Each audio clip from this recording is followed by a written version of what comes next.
باب ما جاء فی فضل العشاء والفجر فی جماعت، ان روایتوں کا بیان جو عشاء اور فجر کی فضیلت کے سلسلے میں آئی ہیں جماعت کے ساتھ،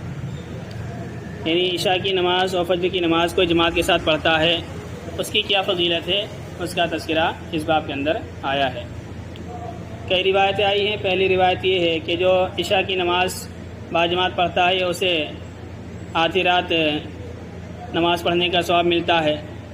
اور جو فجر کی نماز اور عشاء کی نماز دونوں جماعت کے ساتھ پڑھتا ہے اسے پوری رات قیام کا یعنی پوری رات تہجد پڑھنے کا ثواب ملتا ہے۔ یہاں پر ایک چیز یاد رکھیں کہ ایسا بہت عبادتوں کے بارے میں آیا ہے کہ نبی علیہ الصلوۃ والسلام کبھی کسی عبادت کو دوسری عبادت کے ساتھ شامل فرما دیتے ہیں اور اس کا ثواب جو ہے دوسری عبادت کے برابر قرار دے دیتے ہیں۔ تو پھر کیوں نہ ایسے کیا جائے کہ جو عبادت آسان ہو رہی ہے وہی ادا کر لی جائے۔ تو اس سلسلے میں سمجھنا چاہیے، جس سے یہاں پر یہ بات آئی ہے کہ اگر کوئی شخص عشاء کی اور فجر کی نماز پڑھے گا تو جماعت کے ساتھ وہ پوری رات قیام کرنے کی طرح ہے، یعنی گویا کہ اس نے پوری رات تہجد پڑھی ہو۔ تو کیا اسے تہجد پڑھنے کی ضرورت نہیں ہے؟ ایسا نہیں ہے، بلکہ تہجد کا ثواب الگ ہے۔ یہاں پر ایک بات سمجھنی چاہیے کہ ایک عبادت، ہر عبادت کا ایک ثواب ہوتا ہے اصلی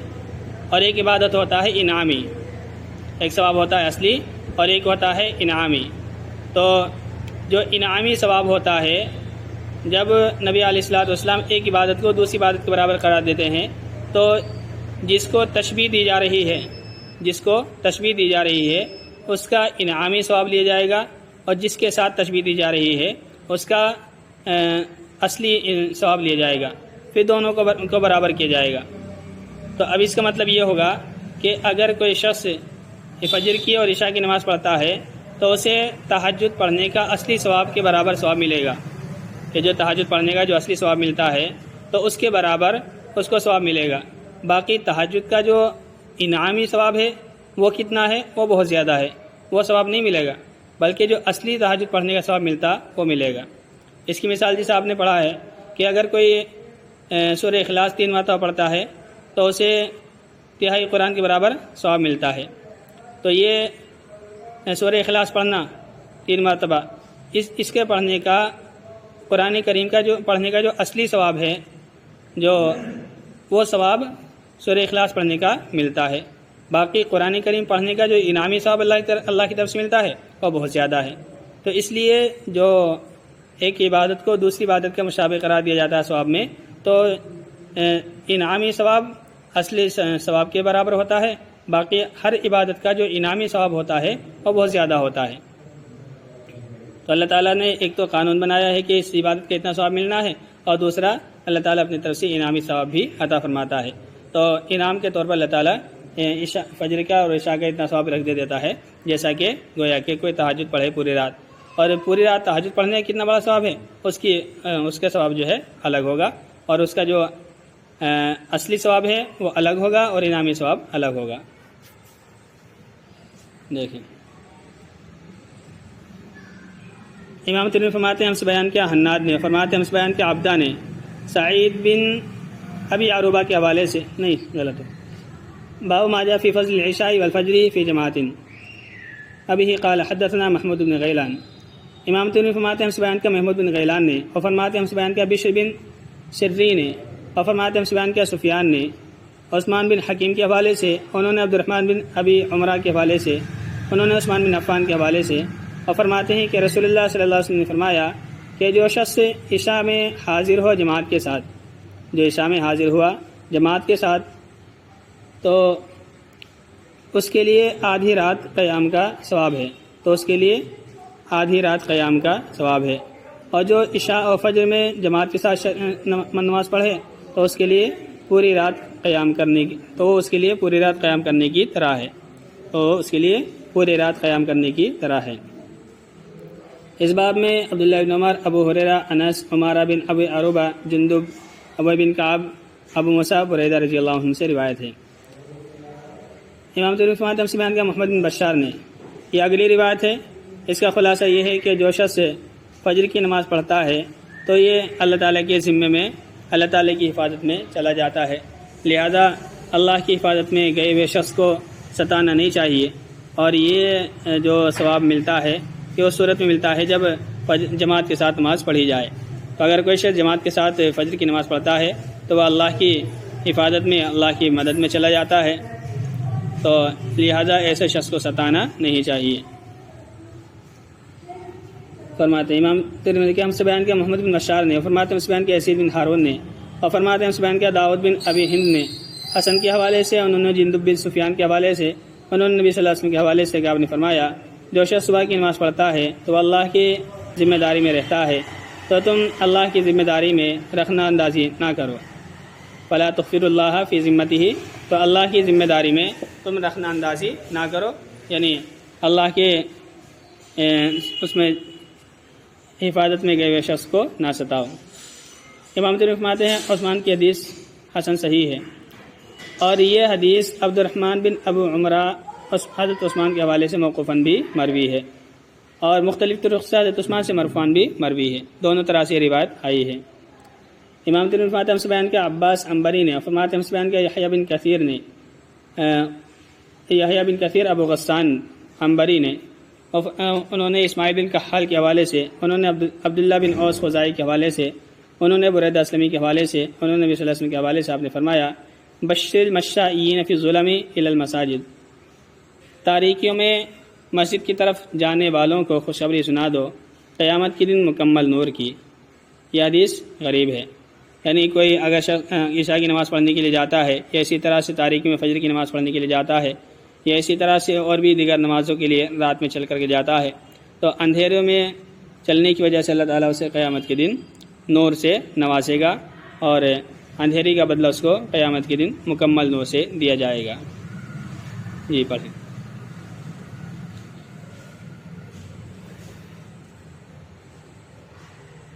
باب ما جاء في فضل الصف الاول في الصف الاول حافظ الصف الاول حدث قتيبة حدث عبد العزيز بن محمد بن سهيل بن ابي صالح عن ابي هريرة قال رسول الله صلى الله عليه وسلم خير صحف الرجال اولها وشرها اخرها وغير صحف النساء واخرها وشرها اولها۔ وفي الباب عن جابر وابن عباس وابي سعيد وابي عائشة والعرباض بن سارية وانس وقال ابو عيسى حديث ابي هريرة حسن صحيح۔ وقد روي عن النبي صلى الله عليه وسلم انه كان يستغفر للصف الاول ثلاثة وللثاني مرة۔ قال النبي صلى الله عليه وسلم لو ان الناس يعلمون ما في النذار فالصف الاول ثم لم يجدوا الا ان تستميحوا عليه لا استحاموا حدث بذلك إسحاق بن موسى الأنصاري وحدث معه حدث مالك وحدث قتيبة عن مالك عن أبي صالح عن أبي هريرة رضي الله عنه أن النبي صلى الله عليه وسلم مثله۔ باب ما جاء فی فضل صف الاول، ان روایتوں کا بیان جو پہلی صف کی فضیلت کے بارے میں آئی ہے۔ تو پہلی صف میں نماز پڑھنا یہ عظیم ثواب کی بات ہے، اور اللہ تعالیٰ کی رحمت ایسے لوگوں پر متوجہ ہوتی ہے، اور اللہ تعالیٰ کو پہلی صف زیادہ پسند ہے۔ گویا کہ پہلی صف میں آنا یہ نماز کی اہمیت کی طرف اشارہ ہے کہ جس شخص کو نماز کی اہمیت ہوتی ہے تو وہی پہلی صف میں آتا ہے۔ دو روایت اس سلسلے میں آئی ہیں۔ پہلی روایت یہ ہے کہ مردوں کی بہترین صف پہلی صف ہوتی ہے، اور مردوں کی بدترین صف سب سے آخری ہوتی ہے، اور عورتوں کی بہترین صف سب سے پیچھے والی ہوتی ہے، اور بدترین صف سب سے آگے والی ہوتی ہے۔ تو اسے دو باتیں معلوم ہوئی، ایک تو یہ کہ جس صف کا اختلاط عورتوں کی صف سے ہوتا ہے، اور جو عورتوں کی سب سے زیادہ قریب ہوتے ہیں تو چونکہ ان کے خیالات مجتمع نہیں ہو پائیں گے، تو اس وجہ سے ان کو بدترین صف والا قرار دیا ہے۔ اسی طرح سے جو عورتوں کی صف مردوں کے قریب رہے گی تو شاید ان کے خیالات بھی جو ہے جمع نہ ہو پائیں اور وہ نماز کی طرف توجہ نہ رہے، تو اس وجہ سے ان کی صف کو بدترین قرار دیا ہے۔ تو اس لیے مردوں کو پہلی صف کی طرف متوجہ ہونا چاہیے اور پہلی صف میں آنا چاہیے۔ یہیں سے یہ بات بھی سمجھ میں آئی کہ عورتوں کو مسجد سے جتنا پیچھے رہ جائے ان کے لیے بہتر ہی بہتر ہے، تو انہیں سبقت کرنے کا حکم نہیں دیا گیا ہے، بلکہ پیچھے رہنے کی طرف اشارہ کیا گیا ہے کہ عورتوں کو پیچھے رہنا چاہیے۔ تو اس سے یہ بھی سمجھ میں آیا کہ عورتوں کو مسجد میں سبقت کرنے کی نبی علیہ الصلوۃ والسلام نے اہمیت بیان نہیں کی ہے، بلکہ پیچھے رہنے کی اہمیت بیان کی ہے۔ یہیں پر چلو ابی آپ پیچھے جب بات آئی تھی عورتوں کی صف کے بارے میں، یہ معلوم کیا گیا تھا کہ کیا واقع پیش آیا تھا کہ عورتوں کو مسجد سے روک دیا گیا تھا۔ تو اس سلسلے میں یاد رکھیں کوئی ایسا خاص واقعہ پیش نہیں آیا ہے کہ جس میں عورتوں نے ایک دم ہی مسجد جانا چھوڑ دیا ہو، بلکہ حضرت عمر رضی اللہ تعالیٰ عنہ چاہتے تھے کہ عورتیں مسجد نہ آئیں، لیکن نبی علیہ الصلوۃ والسلام کا ارشاد ہے لا تمنعوا اماء اللہ من المساجد، کہ اللہ کی بندیوں کو مسجد سے نہ روکو۔ تو نبی علیہ الصلوۃ والسلام کی اس صریح حدیث کے ہوتے ہوئے حضرت عمر رضی اللہ تعالیٰ عنہ کی ہمت نہ ہوتی تھی کہ وہ عورتوں کو منع کر سکیں، اور خصوصاً اپنی اہلیہ کو منع نہیں کرتے تھے۔ چنانچہ وہ حالات کے اعتبار سے خود ہی عورتوں نے جانا کم کر دیا تھا، اور خصوصاً جب یہ حضرت عمر رضی اللہ تعالیٰ عنہ کی شہادت کا واقعہ پیش آیا تھا، جو مسجد میں ہی شہادت حضرت عمر کی ہوئی تھی، تو اس کے بعد حضرت عمر کی اہلیہ نے مسجد جانا چھوڑ دیا تھا، اور دیگر ازواج نے بھی اور دیگر صحابیات نے بھی جانا بند کر دیا تھا۔ تو اور پھر ایک واقعہ وہ بھی پیش آیا تھا منافقین کی طرف سے کہ منافقین چھیڑ چھاڑ کیا کرتے تھے، اور ایک واقعہ یہ بھی ذکر کیا جاتا ہے کہ ایک صاحب نے اپنی اہلیہ کو روکا نماز کے لیے جانے سے، لیکن وہ نہ رکی، تو پھر انہوں نے ان کی چادر کھینچ دی، یا یہ کہ ان کے نوچ دیا جا کر کے، اور پھر چھپ گئے، تو وہ جو ہے ان کی اہلیہ مسجد نہیں گئی اور واپس چلی آئی۔ تو یہ تو ان کا خاص اپنی اہلیہ کے ساتھ معاملہ تھا، کیونکہ نبی علیہ الصلوۃ والسلام نے روکنے سے منع کیا تھا، لیکن حالات بدلتے جا رہے تھے، جس وجہ سے عورتیں خود بخود رکنا شروع ہو گئی تھی، اور خصوصاً جب حضرت عمر رضی اللہ تعالیٰ عنہ کے شہادت کا واقعہ پیش آیا تھا، اس کے بعد سے عورتوں نے بہت کم جانا شروع کر دیا تھا۔ اور پھر حضرت عائشہ کی طرف سے بھی یہ بات آئی تھی کہ نبی علیہ الصلوۃ والسلام اگر آج کے حالات دیکھتے تو یقیناً عورتوں کو منع کر دیتے، تو چونکہ عورتوں کی مسجد میں جانے کی حوصلہ افزائی نہیں ہو رہی تھی، تو اس وجہ سے عورتوں نے آہستہ آہستہ مسجد میں جانا بند کر دیا تھا۔ کوئی خاص واقعے کی وجہ سے یا خاص رکاوٹ کی وجہ سے ایک دم عورتوں کو نہیں روکا گیا تھا۔ تو بہرحال اس سے بھی یہ بات ملتی ہے کہ عورتوں کا مسجد میں جلدی پہنچنا یا مسجد کی طرف زیادہ سبقت کرنا پسندیدہ نہیں ہے۔ حضرت امام ترمذی فرماتے ہیں سبین کے قتیبہ نے، اور فرماتے ہیں سبین کے عبدالعزیز بن محمد نے سہیل بن ابو صالح کے حوالے سے، انہوں نے ابو ہریرہ کے حوالے سے، انہوں نے اپنے باپ کے حوالے سے، انہوں نے حضرت ابو ہریرہ رضی اللہ تعالیٰ کے حوالے سے، وہ فرماتے ہیں کہ رسول اللہ صلی اللہ علیہ وسلم نے فرمایا مردوں کی بہترین صف پہلی صف ہے، اور ان کی بدترین صف آخری صف ہے، اور عورتوں کی بہترین صف آخری صف ہے، اور ان کی بدترین صف پہلی صف ہے۔ اس باب میں حضرت جابر ابن عباس، ابو سعید، ابی، عائشہ، ابراہیم بن ساریہ، حضرت انس رضی اللہ عنہم سے روایت ہے۔ امام ترمذی فرماتے ہیں ابو ہریرہ کے حدیث حسن صحیح ہے، اور نبی علیہ الصلوۃ والسلام سے مروی ہے کہ آپ پہلی صف والوں کے لیے 3 مرتبہ استغفار کرتے تھے، اور دوسری صف والوں کے لیے 1 مرتبہ۔ واقعی پیش آیا کہ ایک مرتبہ نبی علیہ الصلوۃ والسلام نے استغفار کیا کہ اللہ پہلی صف والوں کی مغفرت فرما۔ دوسری صف والوں نے کہا کہ اللہ کے نبی دوسری صف والوں کے لیے بھی دعا کر دیجیے، تو نبی علیہ الصلوۃ والسلام نے پھر پہلی صف والوں کے لیے دعا کی، تو دوسری صف والوں نے پھر دعا کرائی، لیکن نبی علیہ الصلوۃ والسلام نے پھر پہلی صف والوں کے لیے دعا کی، اور پھر تیسری مرتبہ جب دوسرے صف والوں نے کہا کہ اللہ کے نبی ہمارے لیے بھی دعا کیجیے، تو پھر نبی علیہ الصلوۃ والسلام نے ان کے یہ دعا کی کہ اللہ پہلی صف والوں پر کی مغفرت فرما اور دوسری صف والوں کی بھی مغفرت فرما۔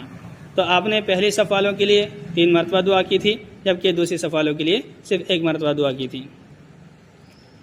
کہ نبی صلی اللہ علیہ وسلم استغفار کرتے تھے پہلی صف والوں کے لیے 3 مرتبہ، اور دوسرے صف والوں کے لیے 1 مرتبہ۔ اور نبی صلی اللہ علیہ وسلم نے فرمایا کہ اگر لوگ جان لیں کہ کیا ثواب ہے اذان دینے میں اور پہلی صف میں، اور پھر وہ کوئی چارہ نہ پائیں سوائے اس کے کہ وہ اس پر قرآن اندازی کریں، تو یقیناً وہ قرآن اندازی کرتے۔ یعنی اگر اذان کا ثواب اور پہلی صف کا ثواب معلوم ہو جائے اور وہ پھر اس کو پانے کے لیے قرآن اندازی کر کے ہی اس کو حاصل کر سکے تو صرف قرآن اندازی کر کے ضرور اس چیز کو حاصل کریں گے۔ تو ایک چیز یاد رکھنی چاہیے کہ ایک ہوتا ہے یقین اور ایک ہوتا ہے حق الیقین۔ تو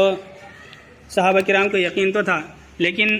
حق الیقین یا عین الیقین جس کو کہا جاتا ہے کہ کسی چیز کو دیکھ کر کے کسی چیز کا یقین کر لینا، تو وہ چیز نہیں تھی۔ تو صحابہ کرام کو یقین تھا، لیکن جو آخری درجے کا یقین ہوتا ہے اس کے بارے میں حضرت نبی صلی اللہ علیہ وسلم نے فرمایا کہ اگر تمہیں وہ ثواب اس چیز کا یقین ہو جائے تو تم یعنی حق الیقین ہو جائے تو تم قرآن اندازی کے ذریعے سے اس چیز کو حاصل کرو۔